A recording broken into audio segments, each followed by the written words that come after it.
Hello दोस्तों, कैसे आप सभी लोग। मैं शुभम चौधरी आप सभी का एक बार फिर से एसकेसी डिफेंस एकेडमी के यूट्यूब चैनल पे स्वागत करता हूं। और मैं लेके आ चुका हूं आज आप लोगों के लिए एयरफोर्स ग्रुप डिस्कशन का एक और नया टॉपिक। दोस्तों, आज के सेशन का अपना टॉपिक रहेगा को एजुकेशन सह शिक्षा।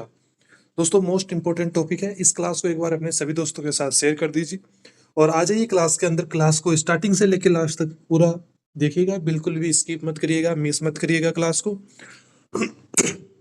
अगर आप ऐसी ही और क्लासेज चाहते हैं तो अभी एसकेसी डिफेंस एकेडमी के यूट्यूब चैनल को सब्सक्राइब कर लीजिए। अगर आप जीडी और एसआरटी की प्रैक्टिस करना चाहते हैं तो डिस्क्रिप्शन बॉक्स में आपको यूट्यूब चैनल के साथ साथ में टेलीग्राम चैनल और व्हाट्सएप चैनल का लिंक दिया हुआ है। उन दोनों को ज्वाइन कर लीजिए। वहाँ पे हम डेली शाम को 9 बजे जीडी की प्रैक्टिस करते हैं और डेली के 5 मॉक टेस्ट हम लोग एसआरटी के कंप्लीट करते हैं। तो अगर आप भी ज्वाइन करना चाहते हैं तो व्हाट्सएप और टेलीग्राम के लिंक डिस्क्रिप्शन बॉक्स में दिए हुए हैं। पीडीएफ के लिए आप वेबसाइट skcdefenseacademy.unix.com पे विजिट। वेबसाइट का लिंक भी आपको डिस्क्रिप्शन बॉक्स में दिया हुआ है। तो चलिए दोस्तों, शुरू करते हैं आज के सेशन को, आज की क्लास को। जैसा कि आप लोगों ने देखा, हमने डिस्कस किया, आज का टॉपिक रहेगा को एजुकेशन, सह शिक्षा। लड़कों और लड़कियों का, बॉयज़ एंड गर्ल्स का साथ में टुगेदर एजुकेशन ही क्या है, को एजुकेशन है। तो देखिए, फर्स्ट पॉइंट को एजुकेशन का आता है। Co education refer to the integrated education system where students of all gender learn together in same institution sharing the same classroom and resources। कि को एजुकेशन उस एजुकेशन सिस्टम को रेफर करता है, उस सिस्टम को, उस एजुकेशन सिस्टम को हम लोग कहते हैं, उस सिस्टम को रेफर करता है, शिक्षा जगत को रेफर करता है, जहाँ पे सारे जेंडर के, चाहे वो मेल हो, फीमेल हो, ट्रांसजेंडर हो, जितने भी जेंडर के लोग हैं, जितने भी जेंडर के स्टूडेंट हैं, वो एक साथ एक इंस्टीट्यूट में उसमें अवेलेबल सभी रिसोर्सेज का उपयोग करते हैं और क्लासरूम में एक साथ पढ़ाई करते हैं, अपना अध्ययन करते हैं। उसी को क्या कहा जाता है, को एजुकेशन कहा जाता है। Next point, the real world is not segregated by gender. कि जो वास्तविक दुनिया है उसको जेंडर के थ्रू, जेंडर के अंदर बांटा नहीं जा सकता। एक को एजुकेशनल स्कूल और college acts as a miniature version of society. जो को एजुकेशनल स्कूल्स और कॉलेजेस हैं वो एक छोटी सोसाइटी की तरह काम करती हैं। Preparing student for all the real world from an early age. जो co education schools and colleges हैं वो बच्चों को एक छोटी उम्र से ही क्या है, एक रियल वर्ल्ड के लिए तैयार करती हैं। नेक्स्ट अभी हमारा पॉइंट आएगा हिस्ट्रिकली। अगर ऐतिहासिक रूप से हम देखते हैं तो एजुकेशन वॉज सेग्रीगेटेड, कि शिक्षा को बांटा गया था, but the modern global standard heavily favour को एजुकेशन।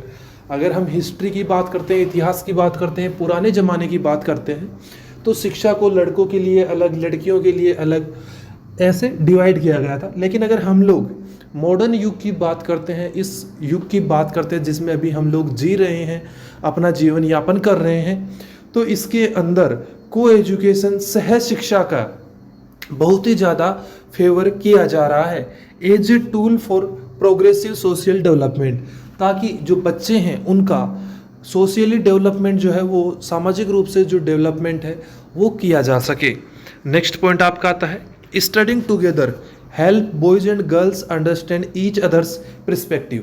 जब लड़के और लड़कियां एक साथ पढ़ते हैं तो जो को एजुकेशन है वो बच्चों में, लड़कों और लड़कियों में एक दूसरे की भावनाओं को समझने की, एक दूसरे के विचारों को समझने की जो अंडरस्टैंडिंग है, समझ है, उसको बनाता है, उसको दिखाता है। फोस्टरिंग म्यूचुअल रिस्पेक्ट, और दोनों के अंदर म्यूचुअल रिस्पेक्ट आती है, and normalising healthy platonic friendship.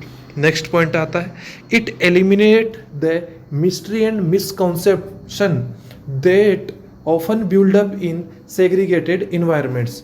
जो मिसकंसेप्शन हो जाते हैं जब दोनों अलग अलग पढ़ते हैं, तो दोनों के विचारों में भेदभाव होता है, अलग अलग दोनों के विचार होते हैं। लड़कों के लेके लड़कियों के अलग विचार होते हैं, लड़कियों को अगर हम लड़कियों के विचार देखेंगे तो वो अलग मिलेंगे, लड़कों के विचार हमें अलग मिलेंगे जब वो अलग अलग पढ़ाई कर रहे हैं। लेकिन जो अपना को एजुकेशन है उसके अंदर दोनों एक दूसरे के विचारों को आदान प्रदान कर सकते हैं, अच्छे से समझ सकते हैं। नेक्स्ट है स्टूडेंट लर्न टू जज there Pir based on intellect and character note gender, कि जो बच्चे हैं वो उनके पीर को, उनके प्रेशर को, जो दबाव है उसको समझ सकते हैं। किससे? कैरेक्टर से, नोट जेंडर। उनके कैरेक्टर से उनका बर्ताव क्या है, वो किस तरीके से बोल रहे हैं, उन चीज़ों को वो समझ सकते हैं। At a vulnerable teenage age, एक बहुत ही छोटी टीन एज में student might get distracted by infatuation, कि जो स्टूडेंट्स हैं वो डिस्ट्रैक्ट हो सकते हैं। Temporarily shifting their focus away from academics and career goals. अगर देखिए हर चीज़ के पॉजिटिव और नेगेटिव इफेक्ट्स होते हैं, पॉजिटिव साइड है तो उसकी नेगेटिव साइड भी हमें देखने को मिलेगी। तो अभी तक हम लोगों ने पॉजिटिव सोचा कि जो को एजुकेशन है उसके क्या क्या बेनिफिट्स हैं, लेकिन उसके कुछ हार्मफुल इफेक्ट भी होंगे। बच्चों की पढ़ाई के ऊपर वो डिस्ट्रैक्ट हो सकते हैं, उनके जो एकेडमिक गोल है या फ्यूचर गोल है वो उससे थोड़ा सा भटक भी सकते हैं।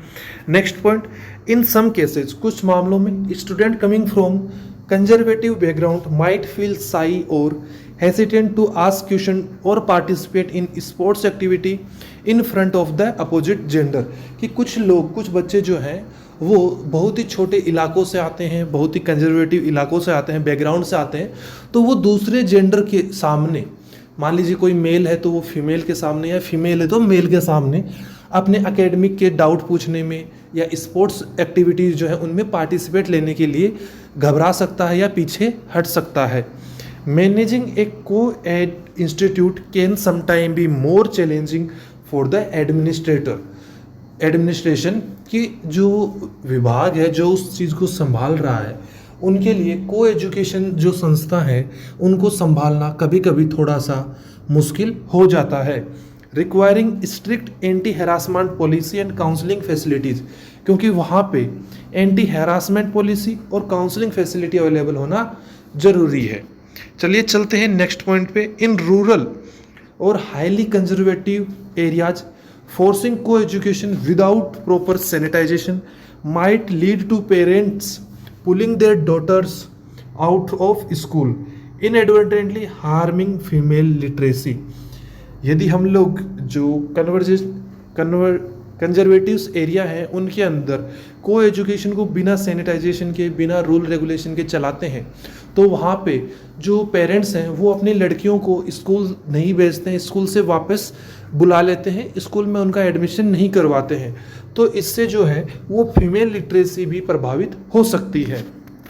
Next point, the advantages of को education overwhelmingly outweigh the disadvantages. The challenges are not inherent to the system but the management issue that can be solved with good parenting and school counseling.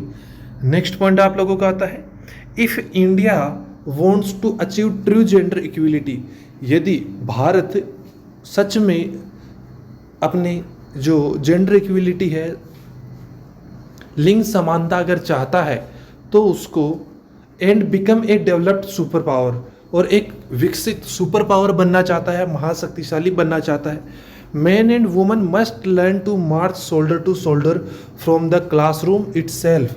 तो man और woman को classroom से ही, उस जिंदगी से ही, उस स्टेज से ही कंधे से कंधा मिलाकर चलना होगा। को एजुकेशन बिल्ड्स कैरेक्टर, जो सह शिक्षा है, को एजुकेशन है, वो कैरेक्टर बनाती है, कॉन्फिडेंस लाती है, and camaraderie qualities that are essential for any successful citizens, और वो उसमें क्वालिटीज़ उत्पन्न करती है जो एक सक्सेसफुल किस में होनी चाहिए, सिटीजन में होनी चाहिए, स्पेशली ए फ्यूचर आर्म्ड फोर्स ऑफिसर। तो दोस्तों इसी के साथ आज का आपका टॉपिक को एजुकेशन कंप्लीट होता है। टॉपिक आपको कैसा लगा एक कमेंट करके जरूर बताइएगा, और दोस्तों इस चैनल को सभी दोस्तों के साथ शेयर कर दीजिए जो एयरफोर्स इंटेक 1/2027 की प्रिपरेशन कर रहे हैं, क्योंकि दोस्तों हम आप लोगों के लिए एक डेडिकेटेड फेज 2 का बैच लेके आ चुके हैं। इसके अंदर हम लोग डेडिकेटली SRT और GD दोनों की प्रैक्टिस कर रहे हैं।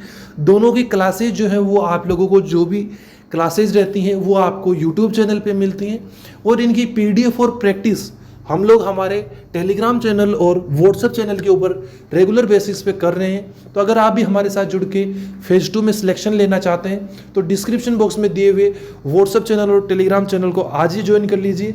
दोस्तों अगर आप चैनल पे नए हैं तो चैनल को सब्सक्राइब करना बिल्कुल भी मत भूलिएगा, क्योंकि ऐसे ही और वीडियो इस चैनल पे आते रहेंगे, कोई भी वीडियो आपसे मिस नहीं होना चाहिए। दोस्तों मिलेंगे आप लोगों से अगली क्लास में, तब तक के लिए जय हिंद जय भारत दोस्तों।